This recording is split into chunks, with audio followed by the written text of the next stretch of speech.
Hey there, guys. It's Jimmy the K with another installment of the Jimmy the K Sports Show. I hope you're having a wonderful Sunday evening, and I apologize for not having last night's show.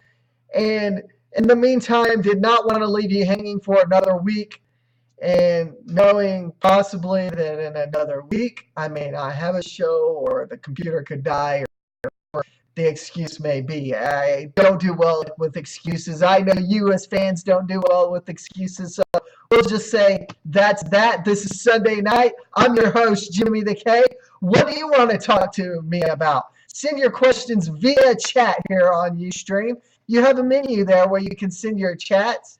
Under the menu, you can hit chat, and it says social stream. When it says say something, you type in your question, and you can either put your name in through Ustream, your Ustream name, your Facebook name. You can log in through Facebook and use your name there, or Twitter. If you have a Twitter account, you can tweet me your question. I love questions each and every week. I hope to get more, and I hope to get more viewers. At an average of about 30 views, 30 to 40 views the last 3 weeks, I know this thing is going places. During the show, I may have only 3 or 4 views, but when I go back to Ustream and in a week's time, I have anywhere from 30 to 40 views. From the first week, I only had 5 to 10 views. That means this thing is getting out there. People are starting to watch it. People are enjoying it. I thank you for joining us today. I am your host, Jimmy the K, as mentioned previously. I want to go over a few of the things that are on my mind right now in the sports world. I'm going to start off on the NBA Finals platform. How many of you out there are watching the NBA Finals right now? Are you rooting for the San Antonio Spurs or the Miami Heat? Right now, being a Thunder fan like I am, for the longest time, I really did not think, and I've mentioned this in weeks past, last week, and I believe the week before, it may have been last week, that the San Antonio Spurs, in my opinion, being as old as they were, would not be able to hang with the Miami Heat. Well, they kind of proved me wrong in game one. They're somewhat proving me wrong in game two, but we're only halfway through the game. Game one, they proved me totally wrong when the AC unit went out in the AT&T Stadium, and LeBron James, with 8 minutes, decides to leave the game with what he says as, quote, cramps. All right? This bugs me because for the longest time out there, I thought LeBron James was the next thing to Michael Jordan. I'm not a big Kobe Bryant fan. People that compare Kobe Bryant to Michael Jordan, well, no comparison. But LeBron James, I could watch LeBron James and be like, wow, LeBron James has the potential to be Jordan, until game one of the NBA Finals. When the AT&T Stadium lost its AC unit, people are in there fanning. LeBron James, with about 7.5 to 8 minutes left in the game, cramps up, says, hey, I've got to leave the game. He basically gave up, in my personal opinion. And, you can put your 2 cents in. You can tell me I'm wrong. I don't care. This is for you. This is your show for yourself. Do you think LeBron James gave up on the Miami Heat? In my opinion, I feel like LeBron James did give up on the Miami Heat. The thing that bugs me the most about people like LeBron James going down with cramps is the fact that, these guys 99% of the time play street ball or gym ball at a gym, outdoor gym or whatever, and they're in 90 to 100 degree heat, but they're not cramping up. But yet this one game, the AC unit goes out at the AT&T Stadium in San Antonio, Texas, and what do you get? You get Kobe Bryant giving up in game one. And that's my opinion. I will agree with Skip Bayless of ESPN's First Take and many other sports fans out there, sports people, that feel like LeBron James gave up on the Miami Heat. He could have went in there. He could have played. No one was forcing him not to drink water.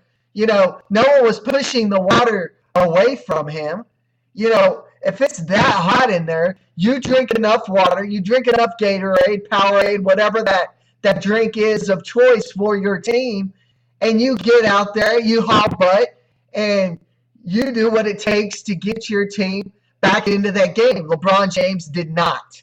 He did not. He gave up. He gave up on game one. He claims in a recent interview that he's going to be an easy target. Well, duh. The truth of the matter is, like I said, for the longest time I compared LeBron James to Michael Jordan. But, him giving up in game one proved to me that no one is that next Michael Jordan. No one. No one at all is that next Michael Jordan. You want to know why no one is that next Michael Jordan? Because Michael Jordan played through an NBA Finals with a flu and 101 plus degree temperature, but he fought his way through it and gave them the win, gave them the title. It wasn't just him. It was the team around him. It was the team that helped him through that flu, the team that distributed the ball left and right. The team that distributes the ball does not become a ball hog, is typically that team to win. The San Antonio Spurs proved in game one, they proved that they could move the ball and score points. What did the Miami Heat prove? The Miami Heat proved that specifically LeBron James proved that when the going gets tough, he's going to cramp out and leave. All right? This is the NBA. This is sports. You man up and you play your game. You man up and you play your game. No one is forcing you not to drink the water, Gatorade, Powerade, whatever that drink of choice is that you have. No one's forcing you to not drink that drink. So LeBron, grow a pair, as somebody would tell me. Grow a pair, get back into the game, and man up. I said last week that I did not think the San Antonio Spurs had a young enough team to be able to hang with the Miami Heat and win the NBA Finals. After seeing game one of the NBA Finals, I've kind of changed my tune a little bit. Game two, halfway through, well, it's pretty notch and notch right now. It's neck and neck, neck and neck. So, with that being said, do I still think the Miami Heat win the finals? I still think the Miami Heat win the finals, but, here's my but. But, if the San Antonio Spurs take this game two tonight, if they take this game two, the Spurs win the finals. Plain and simple as that. And I will eat, the hottest tamale sauce or hottest picante sauce or whatever any of my friends can send me. The hottest. I'll drink it for goodness sake. Just to prove that I was wrong. All right? LeBron James, man up and play your game. That being said, the NBA Finals, 1-0 right now, the San Antonio Spurs. Towards the end of the show, I'll give you an update. I do not want to give you an update right now because the game is still ongoing. It'll still be ongoing when I give you the update, but I'll definitely go to the All About Sports Zone Facebook page and put up a post on who wins games 2 for you. What else do I want to take a look at this evening? I want to take a look at the Rangers first, specifically their first round pick in the 30th round. The young man's name is Luis Ortiz, and he was influenced by King Felix Hernandez of the Seattle Mariners. A lot of people know Felix Hernandez of the Seattle Mariners pretty staunch, hard-nosed, pretty elite ace for the Seattle Mariners. So they draft this young man, Luis Ortiz, in the 30th round. And some people are already crying foul, okay? In high school, they had to shut him down this season, This season, they had to shut him down at one point because he was feeling pain in his elbow or shoulder. So they shut him down. Shut him down for a couple of games. He rehabbed, did what he needed to do. First game had a shaky game. Wasn't very good. It was the second game that they say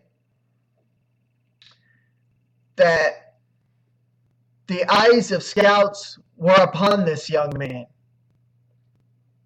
Kid's fastball's anywhere from 92 to 97. When he was going in front of scouts, he was hitting the radar gun anywhere between 95 to 98. Here's the problem that I have with this. Too many young pitchers these days are going all out. They're trying to pitch like Nolan Ryan, Randy Johnson, Roger Clemens, to name a few, who have velocity, who pitch with power and velocity. Those guys were special pitchers. Those guys had command, and not always did they have command. You know, you look at the story of Nolan Ryan. Nolan Ryan, to backtrack the story of Nolan Ryan, is the fact that when he was first drafted, had a huge arm, good speed, but his command was all over the place. You know, he spent a few years in the minor leagues, got sent down. His mechanics were cattywampus a lot.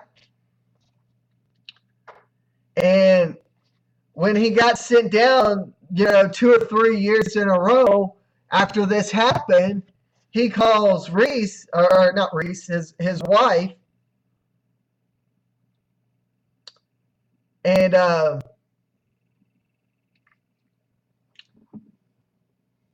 tells her on the way home, I'm quitting baseball. I'm quitting baseball. I'm coming home. I'm quitting baseball. I'll work the ranch for the rest of my life. Well, the story is, his wife tells him, honey, I know you're good at baseball, but I also know you love the ranch life. Do what you want to do. I'm going to love you no matter what. But just to give you my 2 cents, I don't think you giving up or you backing down is the best thing for your career or for Major League Baseball. He hung up the phone.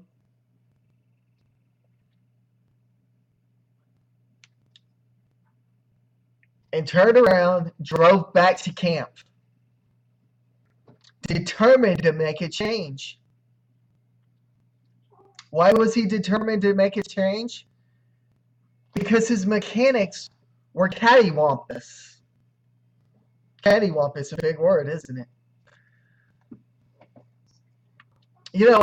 This is the thing that bothers me about a lot of these younger pitchers. These special cases like Nolan Ryan, Roger Clemens, Randy Johnson, their mechanics were not always there. Their mechanics were off. Their command was off more often than not in the minor leagues until they figured out how to pitch with velocity and gain command and mechanics. So more and more young kids these days are going out in high school pitching 97, 98, 99. Then they get to the minor leagues. They want to see how fast they can really throw. So they go all out, throw 100, 101, 100, 101, 100, 101. They do that consistently for a game or two without the right mechanics, and they're throwing out their arms. Now you're going, what does this have to do with this young man? This young man in high school is hitting, for the scouts, hit 95 to 97. Before the scouts, he was anywhere from 92 to 97. The thing that bothers me is that he cranked it up a little bit for the scouts. You know, when you get to the major leagues, you've got to know when to pitch with force and command. And pitching with force does not necessarily mean pitching 100 miles an hour. You know, baseball is a psychological game. You know, if I'm the pitcher and I'm throwing fastball, breaking ball, you don't swing, breaking ball, you don't swing, change up, you don't swing,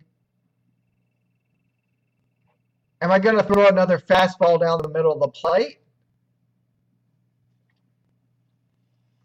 Or am I going to go to a slider that you might swing at? See, it's all a psychological game. So pitchers, in the meantime, have to know when to back off the accelerator and not pitch so much with speed, velocity, and force. You know, your special cases of Nolan Ryan, Randy Johnson, Roger Clemens all had their problems. But they also figured their mechanics out. And when they figured their mechanics out, they became elite pitchers. Elite pitchers. But try saying that fast 5 times. So, does this young man bother me that they drafted him? Not really. The tendonitis doesn't bother me. What bothers me is the velocity in a way. You know, and the fact that, you know, John Daniels didn't give Prince Fielder a physical and just did a one-on-one swap with the Detroit Tigers for Ian Kinsler also has me worried. Are they going to do a head-to-toe physical on this kid before they sign him to a contract? Because if they don't do a head-to-toe physical and he winds up going down with Tommy John surgery after 2 years down the road, never to play baseball again, the uproar in Rangers Nation is going to go up. And speaking of uproar in Rangers Nation, the Rangers injury report just keeps getting bigger and bigger. I mean, every day it just gets worse and worse. You know, we lose Prince Fielder, we lose Profar for the year. You know, Odor, Rougned Odor apparently strained his shoulders trying to slide into first base earlier today. So he's day-to-day. You've got Mitch Moreland, and this is where a big problem comes in. You've got Mitch Moreland, who's having ankle surgery and will be out for 3 months. Kendrys Morales just signed a deal last night with the Minnesota Twins for a year. And I believe anywhere from, I believe it was $12 million plus incentives. You can correct me if I'm wrong. But I'm pretty sure it was 1 year and $12 million with incentives. You know, Texas loses Mitch Moreland. They don't have enough players in the minor league at the first base position to bring up that they're having to bring people in like Adam Rosales. Luis Sardinas will play first probably a little bit. They're talking JP Arencibia playing first base. He's got 3 home runs, 10 RBIs, and almost a 270 batting average in AAA. But do we want JPA in a Rangers uniform again? I don't know I can say that I do because, you know, I said this on the show a few weeks ago. His initials stand for just plain awful. Not, that's that's my opinion, but that's just because he's got 3 home runs, 10 RBIs in AAA, does not mean that I necessarily want him to be brought up to the major leagues as a first baseman. A lot of people, including John Daniels, have said no to the fact of Joey Gallo being brought up. He had just been promoted today to Double-A Frisco, but the Rangers are saying no. A lot of sports writers are saying no. Personally, I say you give the kid a shot. You look at what the Houston Astros did. They gave a kid that they drafted last year or the year before a 5-year, $10 million deal. So, and they feel like the kid cut himself short, to be honest with you. Do I think he did? No. If I'm being offered 5 years and $10 million, I'm taking the $10 million and I'm running, aren't you? But, they could do the same with Gallo. They could bring him up to the major leagues, see if he crushes the baseball the way that he's doing all through the minors. And if he doesn't, send him back down, fine. But at some point, you've got to give this kid a shot. People are saying, well, wait till later this year when the Rangers are out of it. Well, I hate to tell you this, even myself as a diehard Rangers fan, have to tell you the Rangers are pretty well out of it right now. I mean, people are like, well, there's still only one game out of the wild card, but to me, that's out of it because no matter who they played in the wild card game, more than likely they'd lose. But hey, it's only May? No, it's June. Wow, it is already June, isn't it, guys? It's June, so we're almost halfway through the baseball season, so I can't say that the Rangers would be going anywhere this year. So, it's just one of those years in which I feel like the Texas Rangers got the short end of the stick. We've got to prepare for 2015. And by preparing for 2015, I mean they need at least one more power bat. People are saying, well, we need 2 or 3, 4 or 5 power bats to get us back to the World Series. No, I don't believe that. I think maybe one more power bat. Adrian Beltre's still going to be cranking home runs next year. Prince Fielder, if healthy, could very well be at least a 25 home run person. You get one more big offensive firepower there. You get one more good starting pitcher. And everyone gets healthy. And I see this team being able to contend in 2015. But right now, I don't see Texas competing this year. By no means, too many injuries to the team have hurt him. Could they be a diamond in the rough that comes up and helps us out and we wind up going to the wild card, winning the wild card, going to the division series, winning the division series, going to a championship game and possibly winning that? There's always that possibility. We're only in June, But at some point, you've got to take off the rose-colored glasses. And right now, I'm taking off the rose-colored glasses, and I'm saying, this season for the Rangers is pretty well down the drain. Now, what do I think happens after this season? What I do think happens is I am almost 90% sure the Rangers will be sellers at the All-Star break or at the trade deadline. They're going to be sellers. They're going to look to build up their farm system again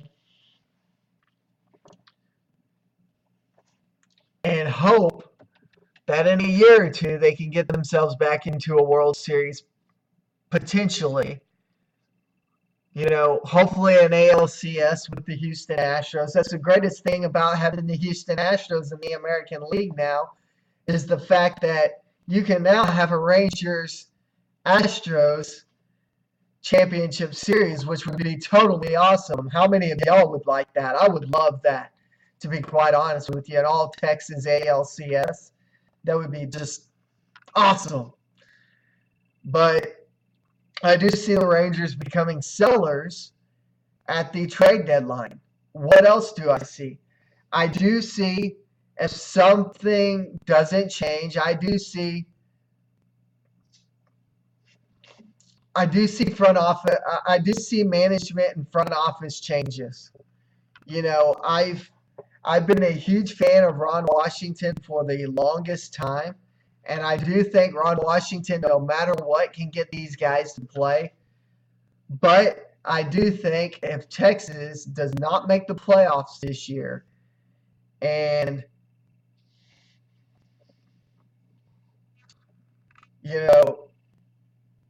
or they go to the wild card game and lose again, then Ron Washington's definitely out as the manager of the Rangers. Unfortunately, that's just the way I see it. I mean, it's one of those deals in which I don't expect it to happen. I hope it doesn't happen. I hope that he can get this team to, 2 or 3 other World Series and then win those 2 or 3 World Series, and then I can go to all those people on all these sites that have been like, Ron Washington's not a manager that can get the Rangers to the World Series. They get to the World Series and they lose. Well, too many people don't understand that the Atlanta Braves, it took them their third try to win that first World Series, and then they became an elite team. The Texas Rangers have become a legitimate powerhouse in years past. They've let power get away with Napoli. They've let power get away with Josh Hamilton, Nelly Cruz. For whatever reason, and I'm not saying that they had to sign those guys, because to be quite honest with you, I've said in shows past, signing Josh Hamilton would have been a fluke in my opinion. I feel like Josh Hamilton would have been injury prone in Texas, just the same way as injury prone in Anaheim. Mike Napoli, he's injury prone. We can't see the future. So it's a crapshoot, so to speak. And with it being a crapshoot, you're kind of almost to the point where you just have to let players walk with, either take your offers or walk. So many people are still balking at the Nelly Cruz deal from last year. Well, here's the big deal. And I believe I said this on last week's show. Nelly Cruz had 2 offers on the table from the Texas Rangers. He had the qualifying offer of 1 year and $14.1 million, and he turned that down because he said he wanted to play the outfield. That's what he told Texas. I want to play the outfield. He had a multi-year deal with Texas. My understanding is that multi-year deal was anywhere from 4 to 5 years and about $60 million. He turned down that deal because he did not want to be a DH. So all you people out there that are being like, well, 90% of his at-bats in Baltimore are at DH. Well, the truth of the matter is, when you are a player, you want to go to a winning team, right? Am I not right? Maybe he foresaw the future. Maybe he noticed the same thing Ian Kinsler saw. Josh Hamilton was starting to see.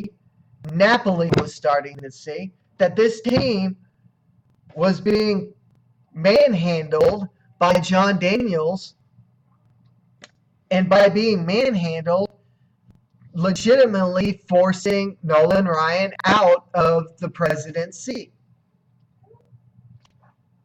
The Cubs have had the curse for so many years. Boston had a curse up until last year when they won the World Series. But the Chicago Cubs have had a curse on them for God knows how long. Well, guys, could this very well be the sign of the Nolan Ryan curse? Do I believe in curses? Not really. Do I think it could happen? You never know. Maybe it is a curse of Nolan Ryan. Maybe Nolan Ryan's spiting and going, hey, hey, hey, hey. Sitting at home watching all these kids drop like flies. When the truth of the matter is, what's sad is we've lost more players to the season-ending DL in this year than what we have in the last 8 years under Nolan Ryan's regime. So, what does that tell me? Does that tell me that something's going on upstairs with Jon Daniels? I don't know. Personally, what I have to say, in my opinion, because of the boneheaded Prince Fielder move that he made, the fact that he didn't go out and sign a first baseman, now Mitch Moreland is hurt and out for at least 3 months. I very well could see Jon Daniels fired at the end of the season. Ownership of the Texas Rangers went out, got Globe Life Park to sign on for 10 years. You've got a TV deal that is working that gives you millions more to be able to spend. So, does Jon Daniels get fired for these boneheaded moves? I think so. A lot of people are like, well, Jon Daniels will get another couple of years, and it's very possible. He may get another couple of years. They may tell him, hey, you've got 2 years. If we're going to be sellers at the All-Star break, then you've got 2 years. If we're not back in that World Series or back in the playoffs, you're done. But honestly, I think Thad Levine is by far a much better assistant general manager than what Jon Daniels is a general manager. I feel very confident that the fact is the ego of being the top guy or one of the top guys in the Rangers organization has gotten to Jon Daniels that he's made so many boneheaded moves that fans are starting to turn. They're starting to turn on Jon Daniels.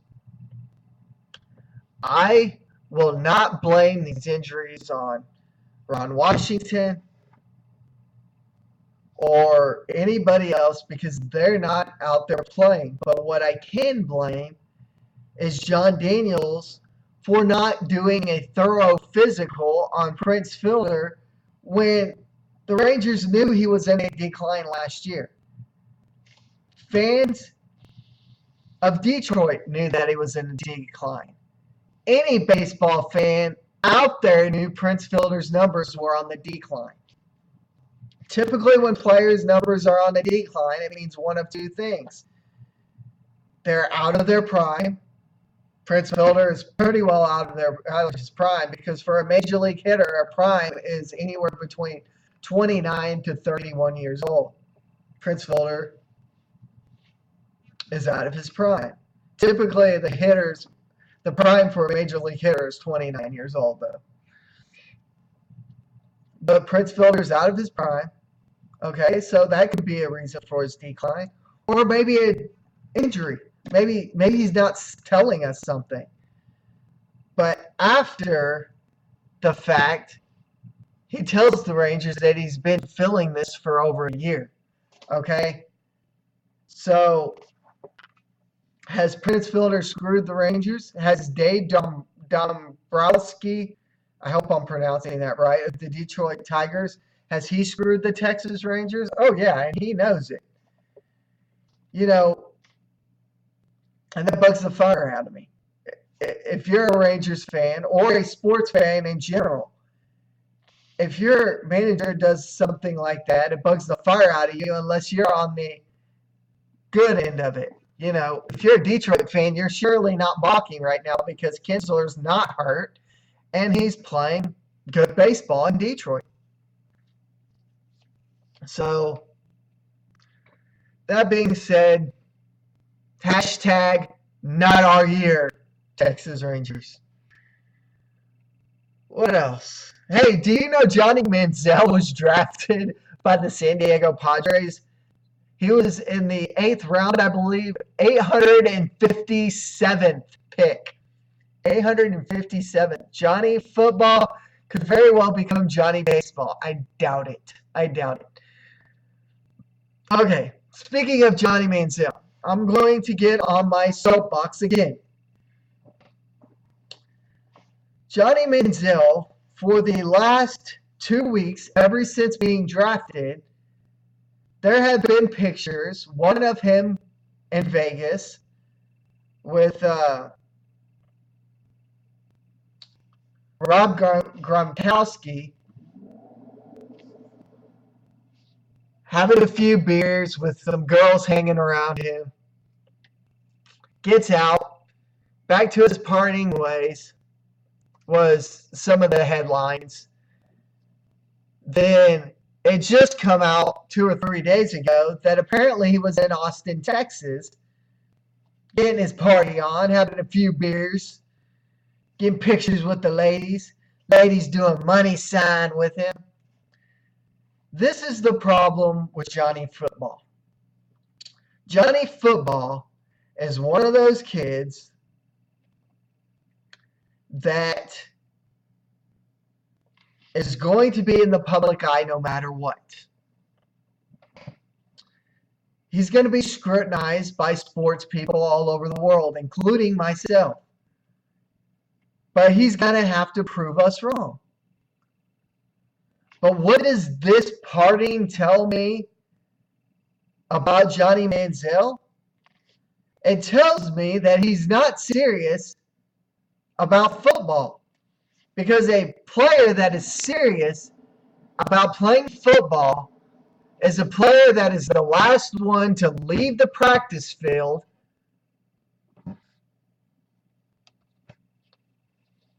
at the end of practice. Johnny Manziel is not the last one. Sometimes he's the first one. Sometimes he's leaving in a limo. Other times he's living in an Escalade. Here's the thing. If Johnny Manziel continues this lifestyle, this attitude towards playing in the NFL, he will never achieve that of Tom Brady, Joey Flacco, Russell Wilson, John Elway, Troy Aikman, Eli Manning, Peyton Manning. He will never reach those heights because he'll always be stuck behind somebody as a backup or a third string. So here's the question. Do you want to be a backup or a third string for the rest of your life, Johnny Manziel? Because if you ever want to be the starting quarterback on any NFL team, especially my NFL team, if I am the owner or the head coach or whatever, you are going to be the last one to leave the field. You're going to be the last one going to Vegas, getting pictures with naked girls, having millions of beers, going down to Austin, doing the same thing. You're going to be the last one to leave the practice field. You're going to be the first one to the practice field. And you're going to be the one that is out mentoring the rest of the other quarterbacks. I'm not seeing that. I'm not seeing that with Johnny Manziel. I'm seeing Mr. Party, I've got money. I'm going to spend this money. And that's where it all comes up to him being the next Tim Tebow. You know, so many people want to criticize the fact that people say that Johnny Manziel will not be the next Tim Tebow. You know, Tim Tebow even worked and did as he was supposed to, but never made it a day in the NFL. You know, he was a first string quarterback for what, 8 games? Had a couple touchdown passes, bajillion interceptions because he was so staunch, so stark in his ways that he wasn't going to change anything. If you're one of those players, i.e. Johnny Manziel, Tim Tebow, you will never, ever see the light of a starting quarterback. Ever. Ever. So, Johnny, let's stop the partying and get to work. You know, I've said all along that I hope Johnny Manziel proves me wrong. I hope he goes out there and wins his Super Bowl in the first 2 or 3 years, and I'm here doing the show eating crow in front of you. But these last 2 weeks since the draft have just proven to the world that Johnny Manziel is not going to change his ways at all. He's not going to change his ways. So, is he ever going to be an elite quarterback? I doubt it. Until he changes his ways and gets the ego out of his head, he will never be an elite quarterback. Ever. With that being said, I'm glad that you joined me this Sunday evening. Again, I apologize for not doing the show last night, but I did not want to leave you hanging till this coming Saturday. So, again, I decided to do it on Sunday. I feel very comfortable either doing it Saturday or Sundays. You know, I could very well do them both Saturdays and Sundays if that's something that y'all would like me to do. You know, I appreciate the viewers. I appreciate the listeners, the people that give me feedback each and every week. I appreciate the emails. There's all kinds of easy ways you can get in touch with me. You can go to Facebook, All About Sports Zone. You go to your search engine, you click on All About Sports Zone, and add that as a page, as a liked page. And you can send me questions through the All About Sports Zone page. If you're a friend of mine, you can just message me through my personal Facebook page. Any sports questions, concerns. I definitely want to know your questions. You know, I know I've got sports fans out there. I want your questions. What are your questions, your concerns? Do you agree, disagree with some of my shows?